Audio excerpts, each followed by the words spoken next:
Assalamu alaikum, my dear students. How are you? Are you watching without any stress? Please inform me. আজকে ক্লাসে যারা উপস্থিত হবে তোমরা নিশ্চয় জানো ক্লাসে উপস্থিত হওয়া খুবই ইম্পর্টেন্ট। সেই হিসেবে ক্লাসের অ্যাটেন্ডেন্সটা খুবই ইম্পর্টেন্ট। তোমরা জানো আজকে থেকে আমাদের ক্লাসের অ্যাটেন্ডেন্সটা আমরা নোট ডাউন করবো সিদ্ধান্ত নিয়েছি। সেই হিসেবে তোমরা যারা উপস্থিত হচ্ছ তারা অবশ্যই অ্যাটেন্ডেন্স কমেন্টসে লিখতে হবে। কমেন্টসে তোমাদের সেকশন এবং roll number that means Neptune 113 Neptune এভাবে কি করতে হবে, রোল নাম্বারটা লিখতে হবে। তোমরা ন্যাপচুন সেকশন উল্লেখ করতে হবে জন্য, কারণ হতে পারে তুমি এইচএসসি ফার্স্ট ইয়ার বা সেকেন্ড ইয়ারে যে কোনো ব্যাচের হওয়ার কারণে আমাদেরকে এটা কি করতে হবে, তোমার এই রোল নাম্বারটা এবং সেকশনটাও মেনশন করতে হবে। তাহলে তোমরা কি ক্লিয়ারলি দেখতে পাচ্ছ? কমেন্টসে কেউ একটু জানাও প্লিজ। যারা উপস্থিত একটু মনে হয় ঝাপসা হয়ে যাচ্ছে। ঝাপসা হয় কেন?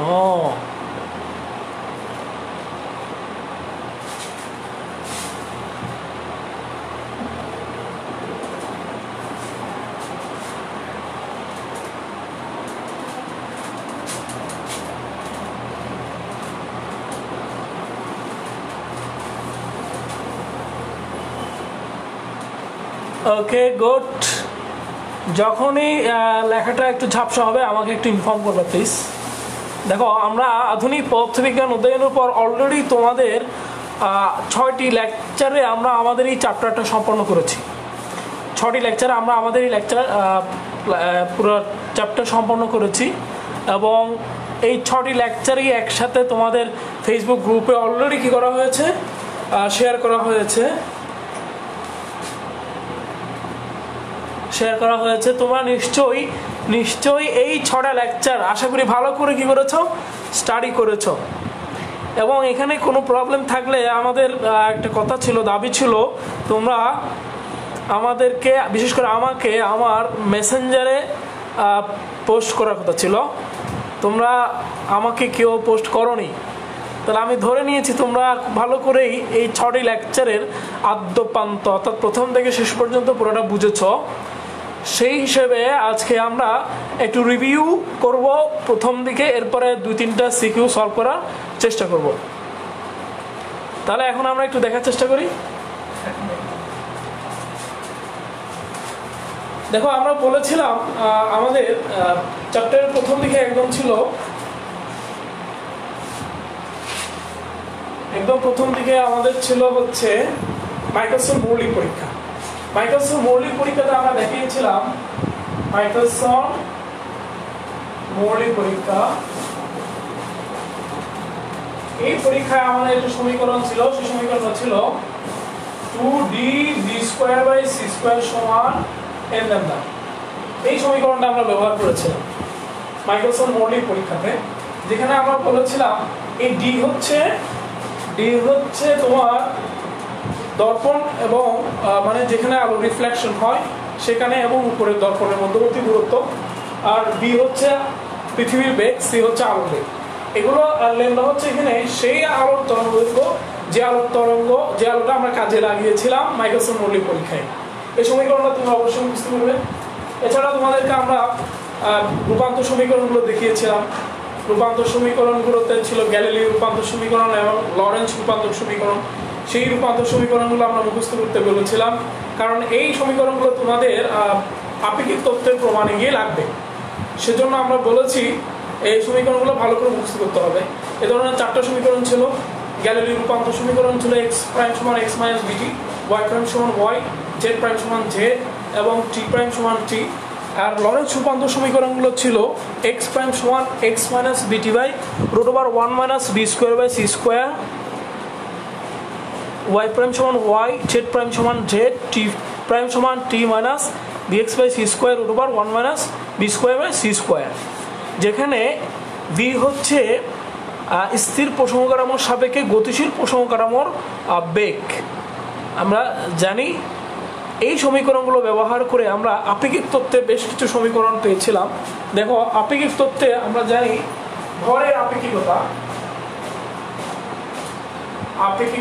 পেয়েছিলাম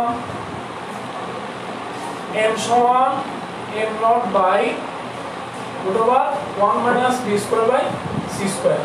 এটা ছিল স্থির ভর, আর এটা ছিল গতিশীল অবস্থায় ভর। এরপরে 3 নম্বরে ছিল দৈর্ঘ্যের আপেক্ষিকতা,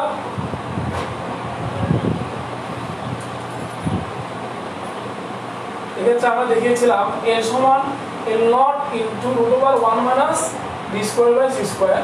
এটাকে আমরা আবার বলি দৈর্ঘ্যের সংকোচন বা দৈর্ঘ্য সংকোচন বলা হয়, যেখানে l হচ্ছে গতিশীল অবস্থায় দৈর্ঘ্য আর l নট ছিল স্থির অবস্থায় দৈর্ঘ্য।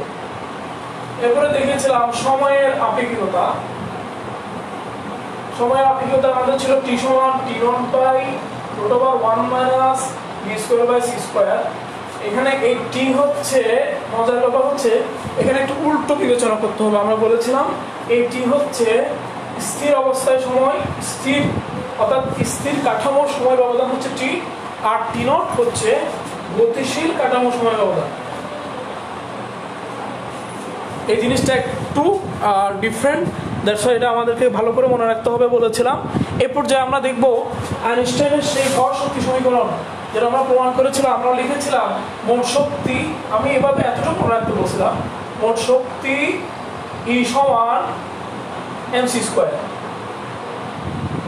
আর মোট শক্তি E সমান আমরা লিখেছিলাম গতিশক্তি plus ek plus ep equals to mc square, আর ek ছিল হচ্ছে হাফ mv ম্যাক্স স্কয়ার, আর এটাকে আমরা লিখি m নট c স্কয়ার সমান mc স্কয়ার। এবার আমরা প্রমাণ করেছিলাম এই সমীকরণটা।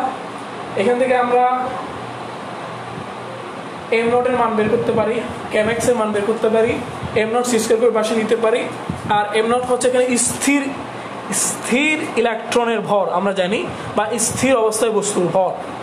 এই সমীকরণগুলো আশা করি তোমাদের খুব ভালো করে মনে আছে, এবং অঙ্ক করার জন্য তোমাদেরকে অ্যাটলিস্ট ভর শক্তি সমীকরণে এতটুকু পারতে হবে, মাইন্ড ইট। এখন আসি, আমরা আরো দেখেছিলাম সবচেয়ে ইম্পর্টেন্ট টপিকস বলা যায় এই চ্যাপ্টারে, সেটা ছিল পটতড়িৎ ক্রিয়া। পটতড়িৎ ক্রিয়া আমরা দেখিয়েছিলাম,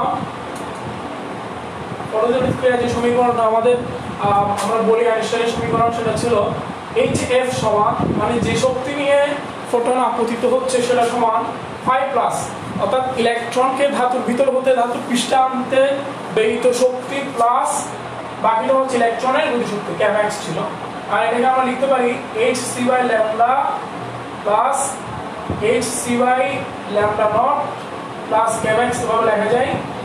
এই kmax ছিল ফটো ইলেকট্রনের গতিশক্তি, তাহলে ফটো ইলেকট্রনের গতিশক্তি আমরা বের করতে পারি kmax সমান hc/λ minus hc/λ not, just পাইটাকে পাশে নিয়ে আসবো আমরা, এভাবে আমরা বের করতে পারি। যেখানে আরো কয়েকটা সমীকরণ ছিল, যেমন কার্যপেক্ষক বলছিলাম আমরা এটাকে hf নট, যেটাকে আমরা লিখতে পারি hc/λ নট, এভাবে লেখা যায়।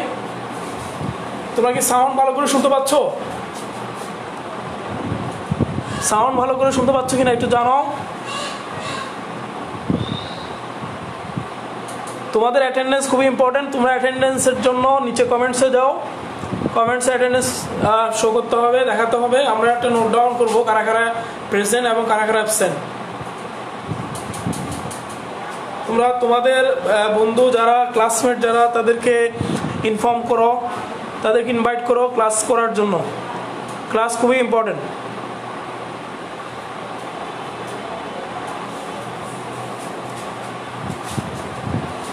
আমরা এইভাবে লিখেছিলাম। এরপরে আমাদের আরেকটা ছিল, আমরা লিখেছিলাম kmax সমান ev নট, এভাবে লিখেছিলাম। এই v নট কে আমরা বলেছিলাম নিবৃত্তি বিভব,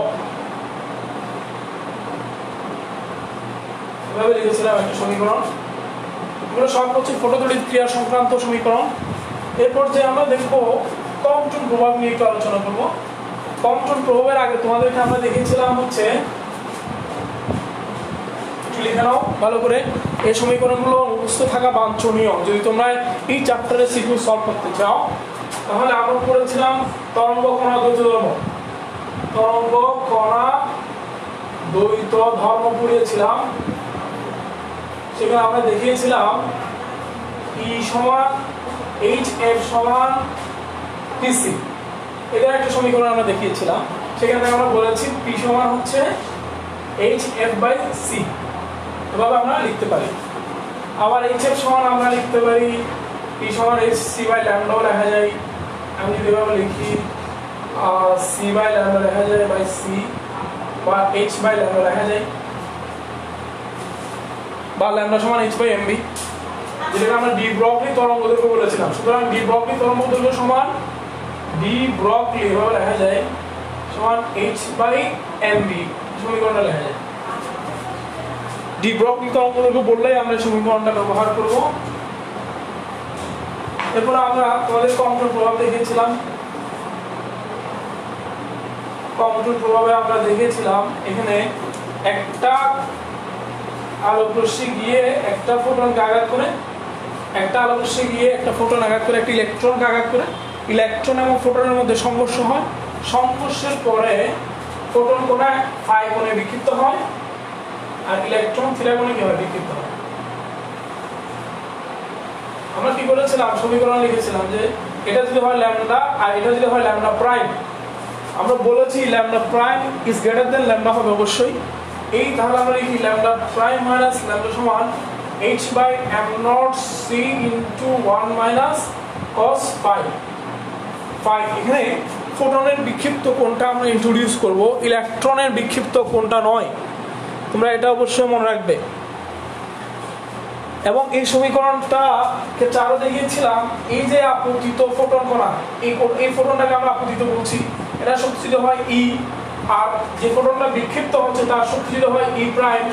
তাহলে ইলেকট্রন যে গতিশক্তি লাভ করবে এখানে, তাহলে আমরা লিখবো ইলেকট্রনের গতিশক্তি, গতিশক্তি অফ ইলেকট্রন ইকুয়াল ওই আপতিত ফোটনের শক্তি মাইনাস বিক্ষিপ্ত ফোটনের শক্তি, মানে যে শক্তিটুকু ফোটন হারিয়ে ফেলবে সেটা ইলেকট্রনের গতিশক্তিতে রূপান্তর হবে। এই সমীকরণটা আমাদের জানা থাকতে হবে, গতিশক্তি অফ ইলেকট্রন ইকুয়াল আপতিত ফোটনের শক্তি মাইনাস বিক্ষিপ্ত ফোটনের শক্তি। তোমরা এই সমীকরণগুলো নোট ডাউন করছো? আবরার সিদ্দিক আলভি নোট ডাউন করছো কিনা?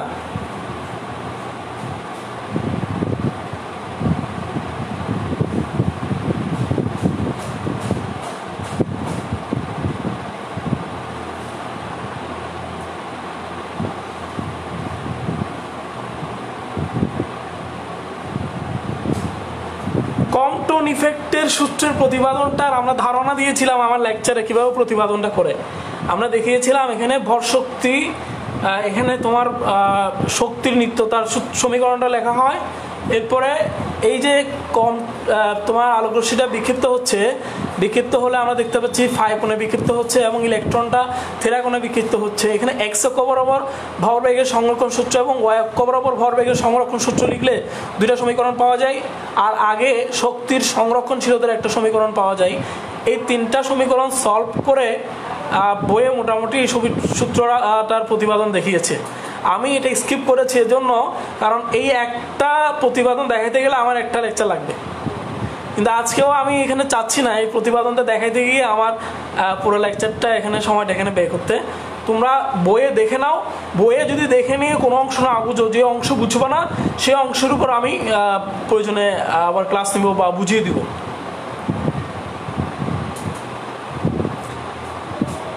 এখন কে ইলেকট্রন এই সূত্রটা লেখার পরে আমরা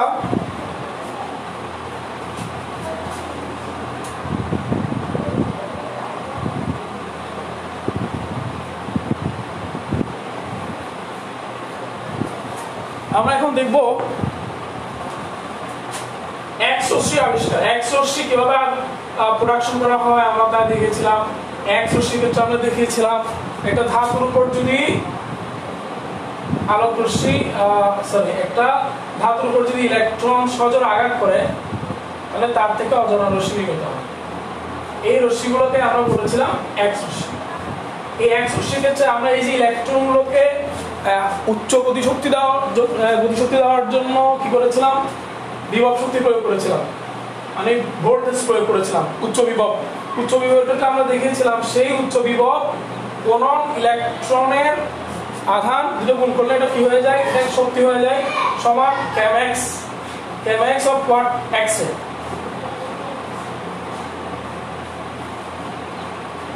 ইলেকট্রনের গতিশক্তি হয় ইলেকট্রন, সেই ইলেকট্রনের গতিশক্তিটা কনভার্ট হয় h এ। দেখো এই সমীকরণটা আমরা দেখিয়েছিলাম তোমাদেরকে, আমরা দেখিয়েছিলাম এই যে ভি ভোল্টেজ প্রয়োগ করার পর সেটাকে যদি আমরা ইলেকট্রনের আদান দিয়ে গুণ করি সেটা শক্তি হয়ে যায়, সেই শক্তিটা ইলেকট্রনের গতিশক্তিতে রূপান্তর হয়। সেই ইলেকট্রনটা গিয়ে যখন ধাতুকে আঘাত করে তার থেকে এক্স রশ্মি বের হয়, মানে ইলেকট্রনের এই গতিশক্তিটা ওই এক্স রশ্মির শক্তিতে রূপান্তর হয়। মানে লিখতে পারি ভি ভোল্টেজ ইন্টু ইলেকট্রনের আদান সমান গতিশক্তি অফ ইলেকট্রন সমান নিশ্চিত এক্স রশ্মির শক্তি HF, এবং আমরা লিখতে পারি।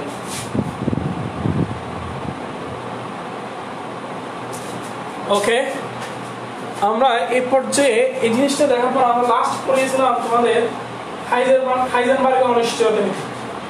হাইজেনবার্গের অনিশ্চয়তা নীতি ছিল এরকম,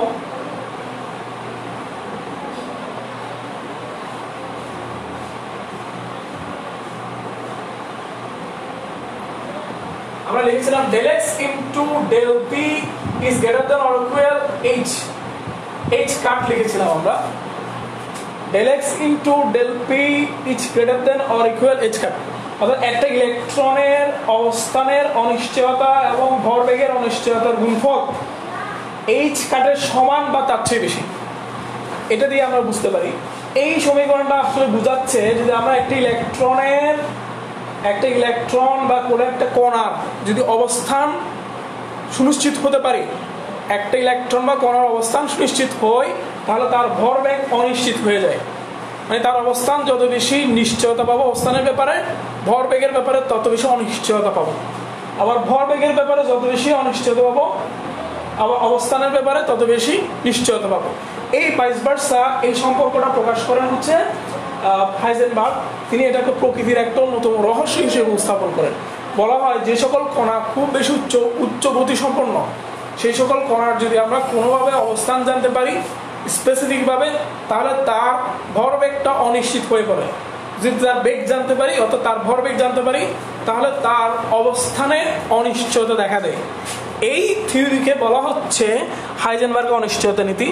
এই নীতির সাহায্যে আমরা দেখিয়েছিলাম, দেখো এটা প্রাথমিকভাবে প্রথম একদম প্রাথমিক যখন ছিল তখন del x into del p is greater than or equal h বলা হয়েছে। এরপরে বলা হয়েছে del x is into del p is greater than or equal h cut by 2 বলা হয়েছে, সরি h cut বলা হয়েছে, h cut একদম লেটার বলা হচ্ছে del x into del p is greater h cut by 2 বলা হচ্ছে। এখানে h cut মানে আমরা জানি h by 2 pi, R h মানে হচ্ছে প্ল্যাঙ্কের ধ্রুবক, যার মান হচ্ছে 6.63 into 10 - 34 জুল সেকেন্ড। এই মানগুলো বসিয়ে আমরা বের করতে পারি। এটা আবার সময় এবং শক্তির অনিশ্চয়তার ক্ষেত্রে পাই, আবার এটার সাহায্য পাওয়া যায়। আমরা জানি del t into del e is greater than or equal h naught by 2, একদম লেটেস্ট সমীকরণগুলো এভাবে লেখা হয়। এবং এই সমীকরণের সাহায্যে আমরা দেখাতে পারি যে ইলেকট্রন নিউক্লিয়াসে অবস্থান করতে পারে না, electron must be in electron নিউক্লিয়াসে অবস্থান করতে পারে না, ইলেকট্রনকে অবশ্যই তার কক্ষপথে অবস্থান করতে হবে। আমরা এই সমীকরণের সাহায্যে দেখিয়েছিলাম ইলেকট্রন যদি নিউক্লিয়াসে অবস্থান করতে চায় ইলেকট্রনের শক্তি হইতে হবে 20 মেগা ইলেকট্রন ভোল্ট, কিন্তু আমরা ইলেকট্রনের পরীক্ষালব্ধ শক্তি পাই হচ্ছে 4 মেগা ইলেকট্রন ভোল্ট, অর্থাৎ ইলেকট্রন নিউক্লিয়াসে এক্সিস্ট করতে পারে না। এই সমীকরণগুলো আমরা এখন দেখার পরে তোমরা নিশ্চয়ই সমীকরণগুলো মুখস্থ করছো। আমি ক্লাসে হলে সমীকরণগুলো মুখস্থ করাতাম তোমাদেরকে অবশ্যই, তারপরে আমরা সিকিউগুলো সলভ করাই। অলরেডি আমরা তোমাদের বেশ কয়েকটা সিকিউ করিয়েছি, আজকে আমি তোমাদের তারপরও কয়েকটা সিকিউ করানোর জন্য মনস্থির করছি। দেখো ঢাকা বোর্ড 2019-এর একটা প্রবলেম আমরা আজকে দেখব। ঢাকা বোর্ড 2019,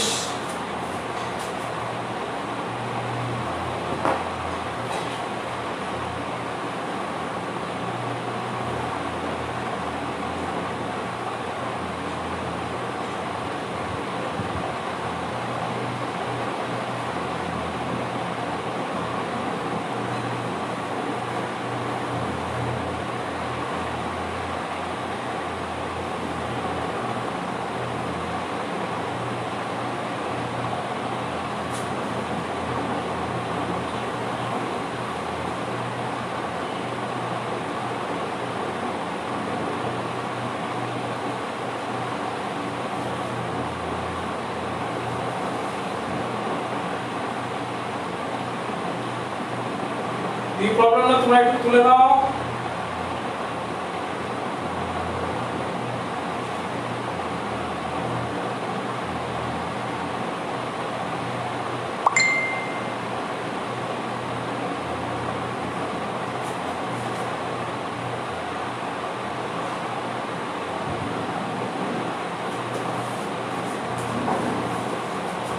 গ প্রশ্ন গ আপতিত ফোটনের শক্তি কত?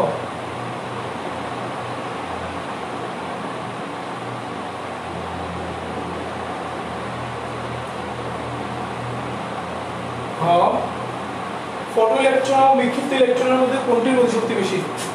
ফটো ইলেকট্রন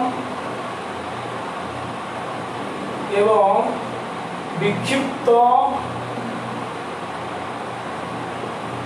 ইলেকট্রনের মধ্যে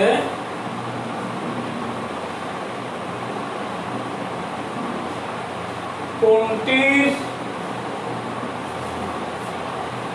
গতিশক্তি বেশি?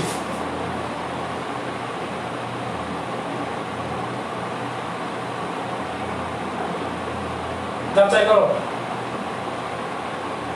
অবশ্যই গাণিতিকভাবে যাচাই করো। দেখি তোমরা খাতায় এই প্রবলেমটা একটু তুলে নাও।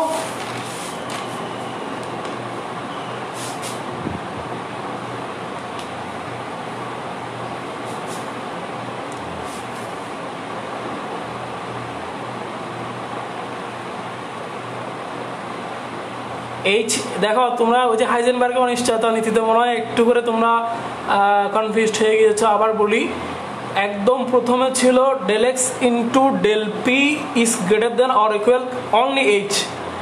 এরপরে আসলো এইচ কাট। এইচ কাট মানে আমরা জানি এইচ কাট মানে হচ্ছে এইচ বাই 2 পাই। এরপরে একদম লেটেস্ট আসলো del X into del P is greater than H cut by 2। মানে তাহলে এখানে আমরা পাচ্ছি হচ্ছে মানে del X into del P is greater than H by 4 pi, এটা পাওয়া যায় আর কি।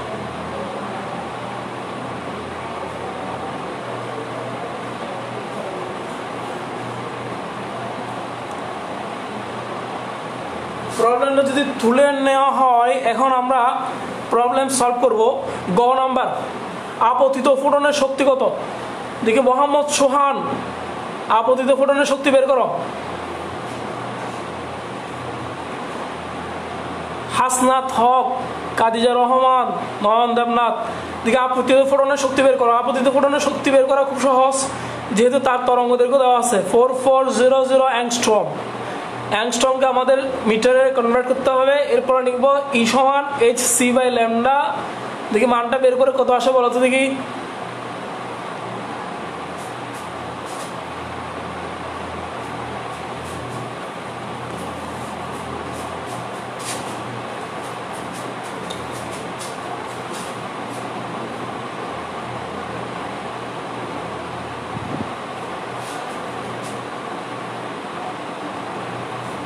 দেখো এখানে আমরা লিখবো, এখন প্রবলেম সলভ করি।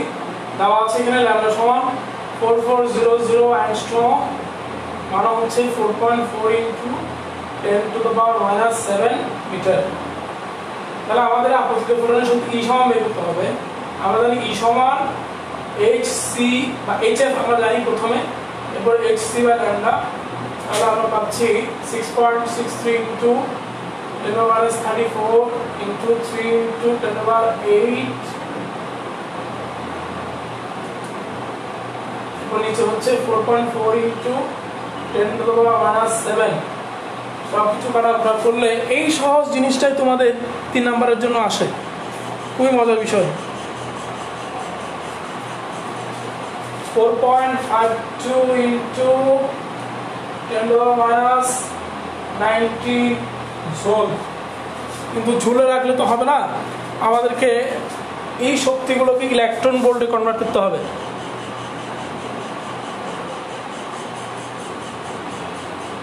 গুড গুড, এটাকে দেখি ইলেকট্রন ভোল্টে কনভার্ট করতে দেখি। ইলেকট্রন ভোল্টে কনভার্ট করতে গেলে আমরা জানি কি দিয়ে ভাগ করতে হয়। 4.52 into 10⁻19 কে 1.6 into 10⁻19 দিয়ে ভাগ করতে হবে, তাহলে ইলেকট্রন ভোল্ট হয়ে যাবে। আশা করি মান আসবে, দেখো তোমরা একটু ক্যালকুলেশন করো তো দেখি। 4.5 থেকে 1.6 দ্বারা ভাগ করলে 2.83 হবে, 2.83 ইলেকট্রন ভোল্ট।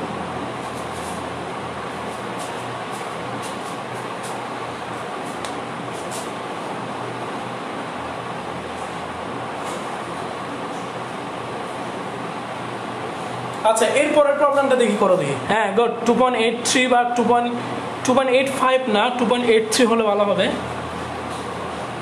মেহেদি রিফাত এরপরটা করো দেখি। মেহেদি রিফাত ঘ নাম্বারটা করো, ঘ নাম্বার প্রবলেম আমাদের বলছে এখানে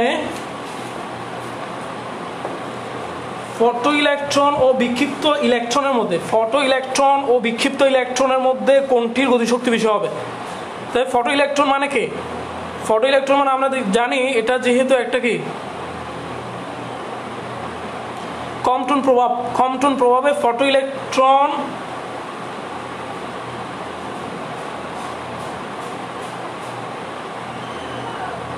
হ্যাঁ, এখানে যে ইলেকট্রনটা, সেই ইলেকট্রনটা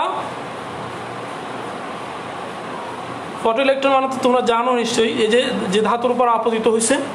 তাহলে এখানে আমাদেরকে ওই যে আমরা বলেছিলাম আইনস্টাইনের সমীকরণটা E সমান 5 প্লাস কেম্যাক্স, আইনস্টাইনের ফটোতড়িৎ ক্রিয়ার যে সমীকরণটা আমরা জানি E সমান 5 প্লাস কেম্যাক্স, ওই ক্যাম্যাক্সের মানটা বের করতে হবে। খুবই সহজ, দেখো প্রথমেই আমরা এটা বের করবো এইভাবে।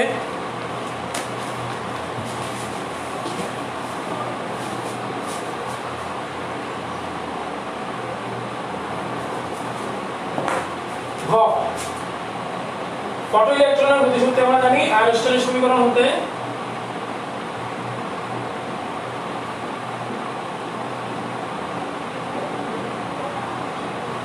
HF সমান, মানে যে শক্তিটা নিয়ে আপতিত হয়েছে সেটা সমান I হচ্ছে কার্যবেক্ষক প্লাস ফটো ইলেকট্রনের গতিশক্তি ছিল কেম্যাক্স। তাহলে এই কেম্যাক্স এর মান বের করব আমরা কিভাবে? কেম্যাক্স ইকুয়াল HF মানে আপতিত ফোটনের শক্তি মাইনাস পাই, আর আমরা জানি আপতিত ফোটনের শক্তি এই HF আমরা বের করেছিলাম 2.83, আর পাই সমান হচ্ছে, পাই সমান দেওয়া আছে তোমাদের প্রশ্নে,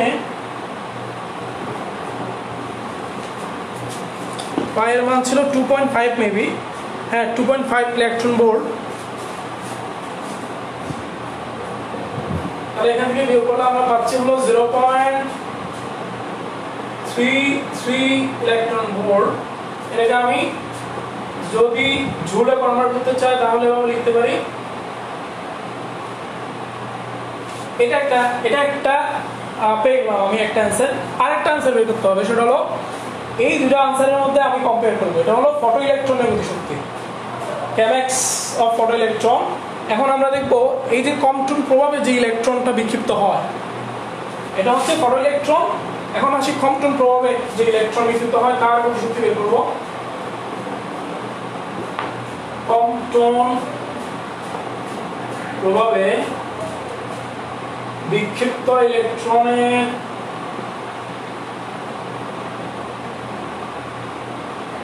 গতিশক্তি আমরা জানি, সূত্র আমরা লিখেছিলাম K1 দি আপতিত ফোটনের শক্তি মাইনাস বিক্ষিপ্ত ফোটনের শক্তি।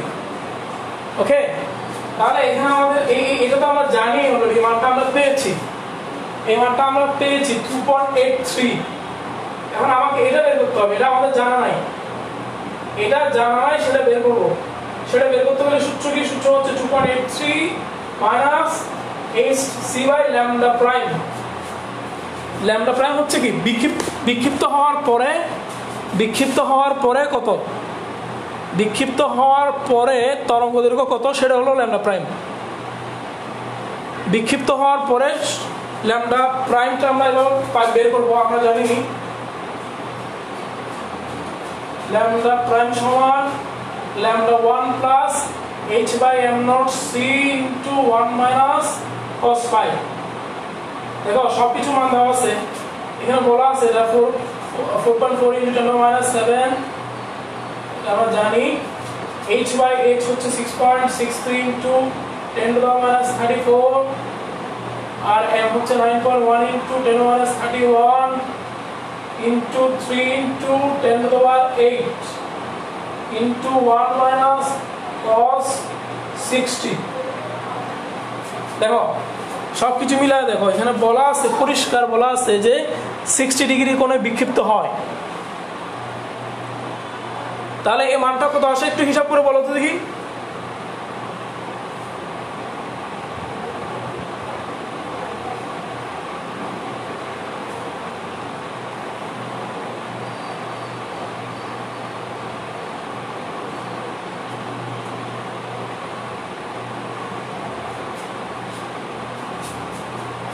এই মানটা আছে 4.40000। এগুলো একটু লিখতে হবে, নাহলে পার্থক্য বোঝা যাবে না।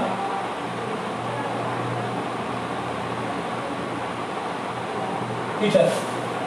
তাহলে আমি এইখানে যদি মানটা বসিয়ে দিই, সুতরাং এই মানটা বের করার পর আমি এখানে লিখি 1x, এটাকে 1 নম্বর সমীকরণ দাও, এটা 1 নম্বর সমীকরণ দিয়ে এখন 1 নম্বর সমীকরণে ল্যামডা প্রাইমের মান বসিয়ে দিলে আমরা k1 পাচ্ছি।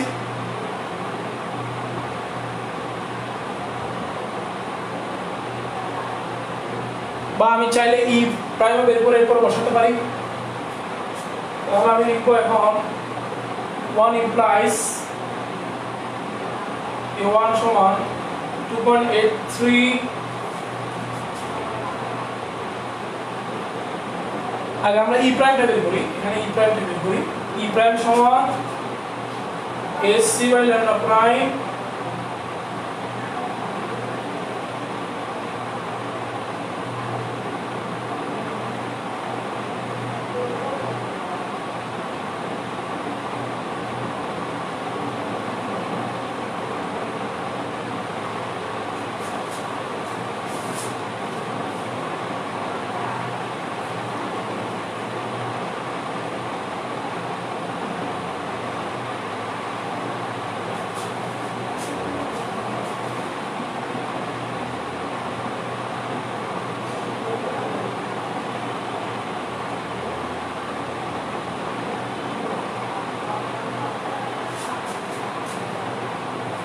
তাহলে আমরা এখানে পেলাম হচ্ছে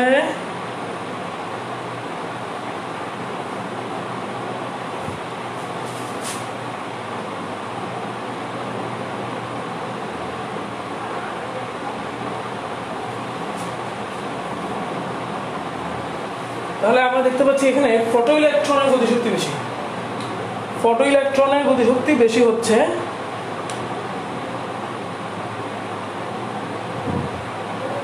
তাহলে আমরা সিদ্ধান্ত লিখতে হবে যেহেতু kx is greater than k1 সুতরাং ফটো ইলেকট্রনের গতিশক্তি বেশি।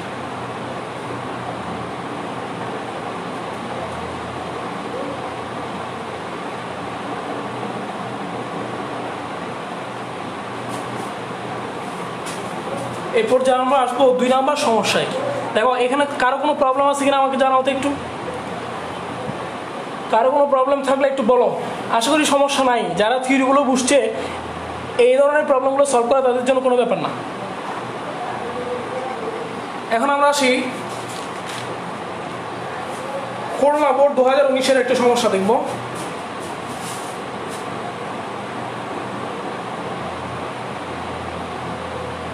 করোনা বোর্ড 2019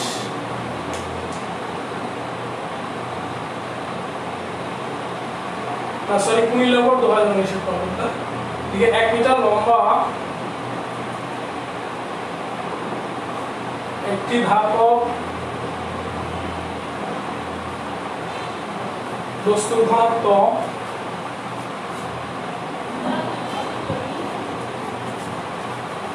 পৃথিবী পৃষ্ঠে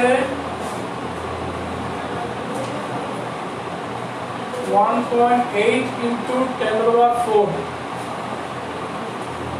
কেজি মিটার পার সেকেন্ড।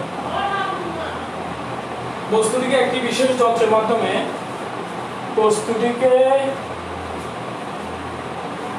একটি বিশেষ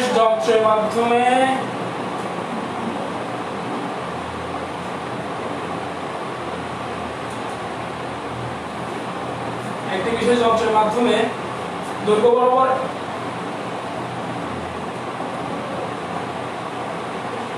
0.9 c বেগে গতিশীল করা হবে।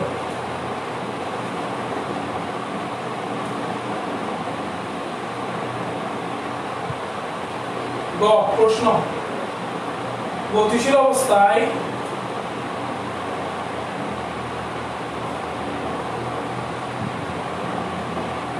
দৈর্ঘ্য কত? ঘ গতিশীল অবস্থায় বস্তুর ঘনত্ব কেমন বাড়বে বা কমবে? এবার এই ধরনের একটা প্রবলেম তোমাদের অলরেডি আমি করিয়েছি, তোমরা যারা ওই লেকচারগুলো দেখেছো এটা তাদের জন্য কোনো ব্যাপার না। দেখি নূর নবী গ নাম্বার প্রবলেমটা একটু করো তো দেখি, গ নাম্বারের কত অ্যান্সার আসে বলো আমাকে। দেখি কে আগে লিখতে পারেন। গ এর অ্যান্সারটা, গতিশীল অবস্থায় দৈর্ঘ্য কত হবে বস্তুটার?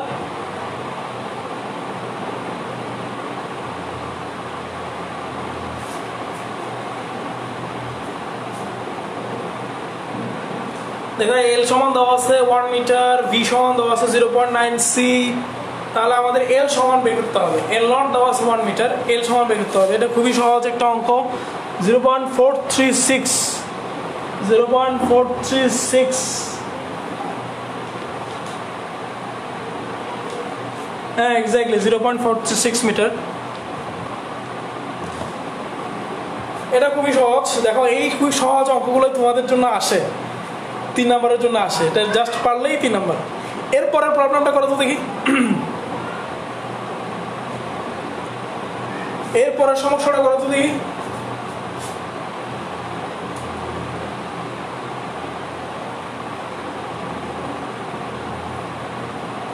এরপরের সমস্যায় তোমাদের ঘনত্বের পরিবর্তনটা বের করতে হবে।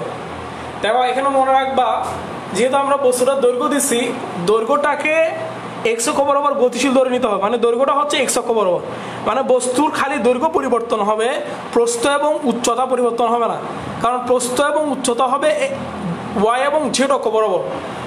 যেহেতু বস্তুটা শুধুমাত্র এক্স অক্ষ বরাবর অর্থাৎ দৈর্ঘ্য বরাবর গতিশীল, অতএব আপেক্ষিকতার কারণে এখানে বস্তু কি হবে, দৈর্ঘ্য পরিবর্তন হবে, কিন্তু প্রস্থ এবং উচ্চতা পরিবর্তন হবে না।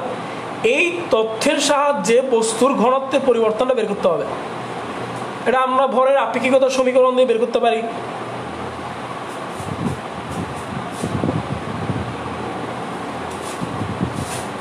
ঘ নাম্বারটা আমরা একটু দেখার চেষ্টা করি।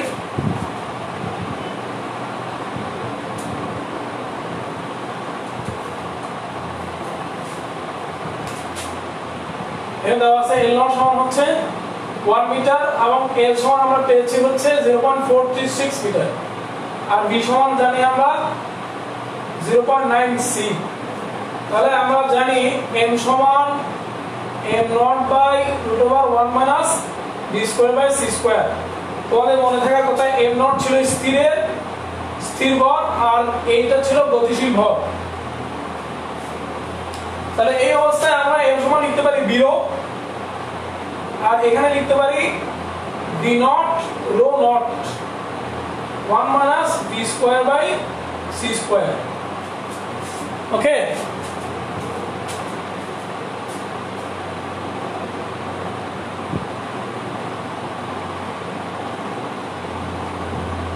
হ্যাঁ এগুলো মোহাম্মদ সোহান করছো ভালো কথা, কিন্তু ফার্স্ট ইয়ারের ছেলে কি করছে, আমরা তো এই ক্লাস শিডিউলটা নিচ্ছি ফার্স্ট ইয়ারের জন্য।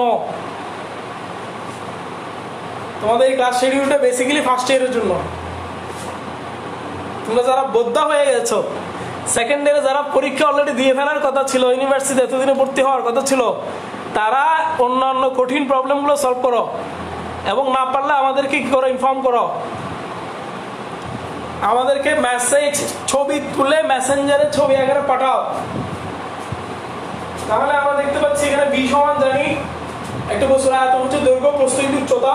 দৈর্ঘ্য ধরলাম এল, প্রস্থ ধরলাম বি, আর উচ্চতা ধরলাম এইচ, আর রো লিখলাম সাথে ইকুয়াল ভি নট টেকার সময় আমরা বলেছি এখানে শুধুমাত্র তার কি হবে, দৈর্ঘ্য পরিবর্তন হবে, মানে এল নটটা লিখবো আমি এখানে আদি হিসেবে, আর বি এবং এইচ এর কোনো পরিবর্তন হবে না, যেহেতু বস্তুরা দৈর্ঘ্য বরাবর গতিশীল, এক্স অক্ষটা দৈর্ঘ্য বরাবর ধরা হচ্ছে, সেজন্য দৈর্ঘ্য পরিবর্তন হিসাব করব।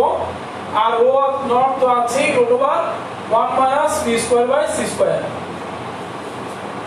তাহলে এখানে আমরা দেখতে পাচ্ছি বিবি কাটা আছে, এইচ কাটা যায়, আর এখানে এটা 1 মিটার লিখবো, এটা হচ্ছে 0.4 সরি এটা 0.436, এটা 1 into rho naught divided by root over 1 minus 0.9c whole square divided by C square. তাহলে এখান থেকে আমরা কি পাবো, রো এবং রো নটের মধ্যে একটা সম্পর্ক পাবো।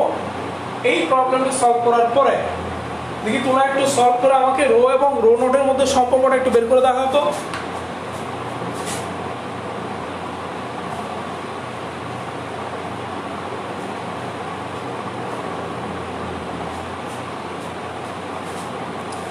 দেখি রো এবং রো নোটের মধ্যে সম্পর্কটা লিখো সোহান।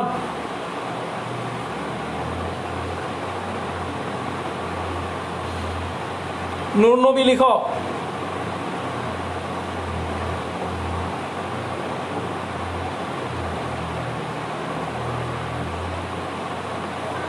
আহনাফ আমির, রো এবং রো নোটের মধ্যে সম্পর্কটা লিখতে হবে।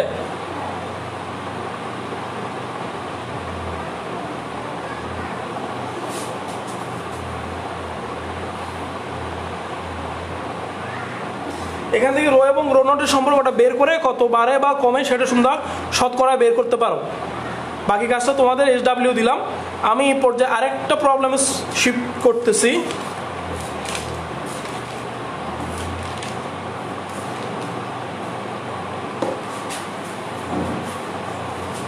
মুছে ফেললাম।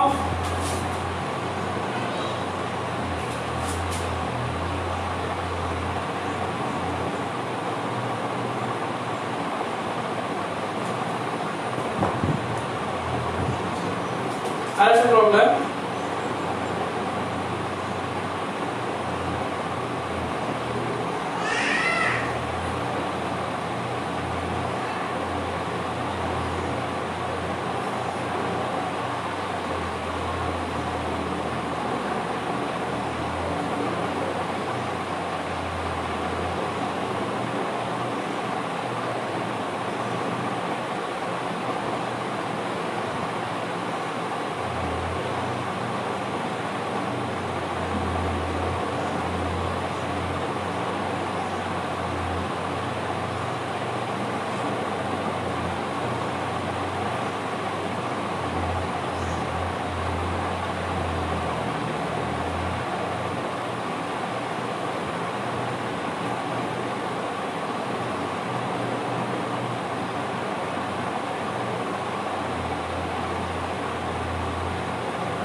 দেখি এই প্রবলেমটা সলভ করে একটু দেখি। দেখি সোহান গ নাম্বার প্রবলেমটা সলভ করে বলো এটার অ্যান্সার কত।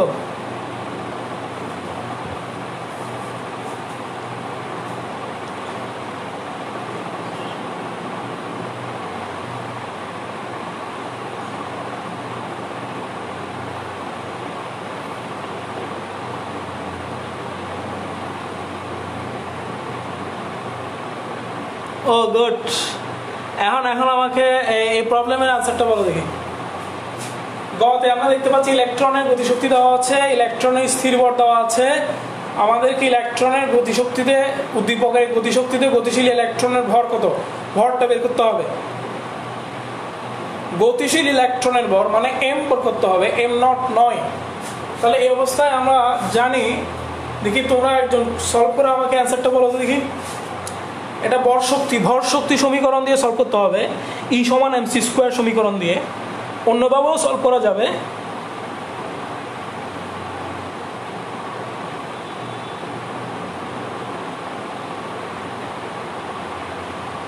না, অ্যাটেন্ডেন্স এত কম, এভাবে ক্লাস করে আমার মনে হচ্ছে এই যে তোমরা যারা অ্যাটেন্ডেন্স এখানে থাকতেছো না, এটা কিন্তু নেক্সট পরীক্ষাগুলো যদি আমরা নিতে না পারি, অ্যাটেন্ডেন্স সহ কাউন্ট হবে ফার্স্ট ইয়ার, বিশেষ করে অ্যাটেন্ডেন্স প্লাস তোমাদের পরীক্ষার পারফরমেন্স দিয়ে আমরা বিবেচনা করব। তা আমি অনুরোধ করব যারা পরবর্তীতে এটা ভিউ করবে তাদের কমেন্টে, তাদের যারা ভিউ করার পর কমেন্টে তাদের রোল নাম্বারগুলো যাতে চলে আসে। তাহলে আমরা সলভ করলে আমরা পাচ্ছি এখানে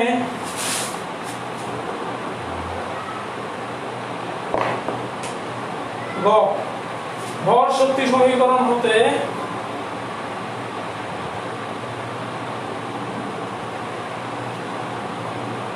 ই সমান এমসি স্কয়ার, আমরা জানি ই সমান হচ্ছে K plus M naught C square সমান MC square.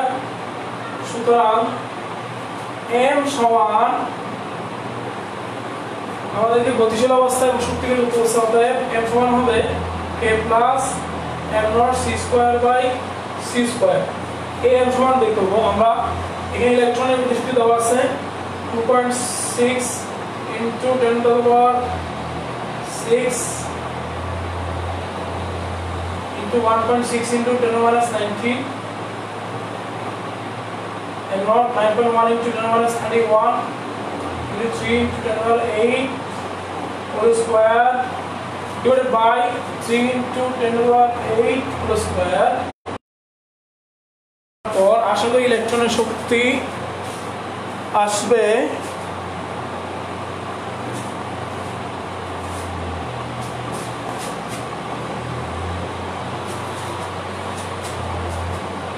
4.47 into 10 to the minus 30 kg।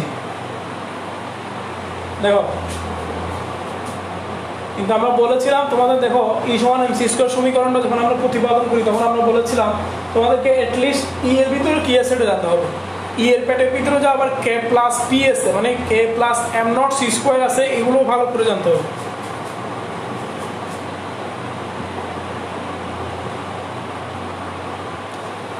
Clear তো দেখা যায় সোহান? আমি তো খুব ক্লিয়ার দেখতে পাচ্ছি, সব কিছু ঠিক আছে আশা করি। নেট দুর্বল হলে সমস্যা হতে পারে, না হলে আমার ফোকাসিংয়ের সমস্যা নেই। এরপরের প্রবলেমটা দেখি সলভ করতে পারবো তোমরা?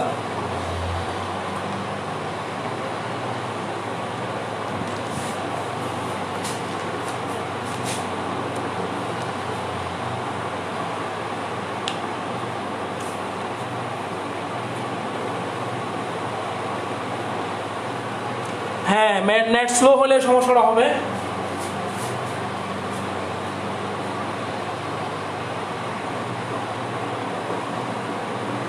আমরা এরপরের প্রশ্নটা একটু দেখি। ঘতে আমাদেরকে বলছে যে ডি ব্রগলি তরঙ্গ দৈর্ঘ্য ল্যামডা সমান এইচ বাই এম বি, এই সমীকরণ ব্যবহার করতে হবে। তো দেখো, এই ল্যামডা বের করতে গেলে আমার এইচ যেমন জানতে হবে, এম অলরেডি আমি জানি, এখন বের করছি। ভিটা বের করতে হবে, ভি আমাদের জানা নাই।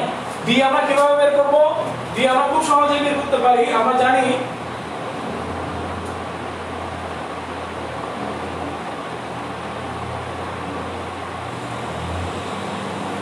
সবগুলো মানগুলো যদি বসিয়ে দিই,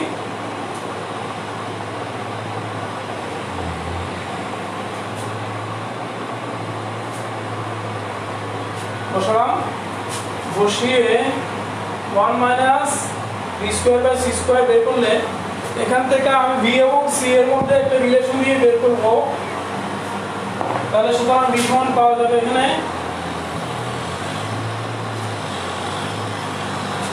0.979 সি পাওয়া যাবে আশা করি। এখন এই ভি এর মান বসিয়ে আমি খুব সহজেই ল্যামডা বের করতে পারি। সুতরাং ল্যামডা সমান H by M B 6.63 into 10 to the minus 7, sorry 7 now 34,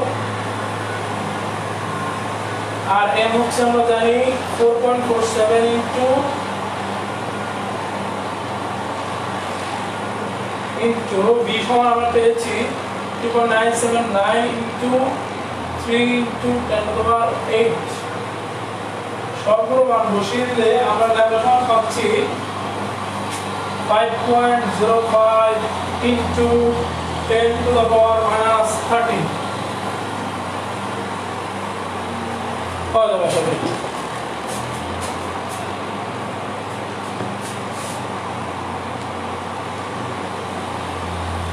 দেখো এভাবে থিওরিগুলো ভালো করে, আসলে এই চ্যাপ্টারের অঙ্কগুলো পারাটা ডিপেন্ড করে হলো থিওরির উপর। তুমি যদি ভালো থিওরি পারো, ভালো থিওরি যদি বুঝো, সমীকরণ যদি মুখস্থ থাকে, এই চ্যাপ্টার থেকে খুব বেশি জটিল প্রবলেম হওয়ার সম্ভাবনা খুব কম থাকে। মানে যত জটিল করেই দেখ না কেন, সিলেবাসের ভিতরে থাকলে তুমি অঙ্ক পারো ইনশাআল্লাহ। তো এখানে আরও অনেকগুলো প্রবলেম হতে পারে তোমাদের, বিশেষ করে আমি লাস্ট 6 নাম্বার লেকচারে 2টা সিকিউ সলভ করিয়েছি। এই 2টা সিকিউ প্লাস এই সিকিউগুলো দেখলে মনে হয় এখানে আর কিছু বাদ যায় না। তোমরা এগুলো প্র্যাকটিস করবা, আশা করি এখানে পরীক্ষা থেকে থাকবে। তোমাদেরকে আজকের মতো ধন্যবাদ দিয়ে আগামী ক্লাসে যথারীতি ভালোভাবে অ্যাটেন্ড করার অনুরোধ জানিয়ে আজকের মতো আমার ক্লাস শেষ করছি। সবাইকে ধন্যবাদ। ওকে, আল্লাহ হাফেজ।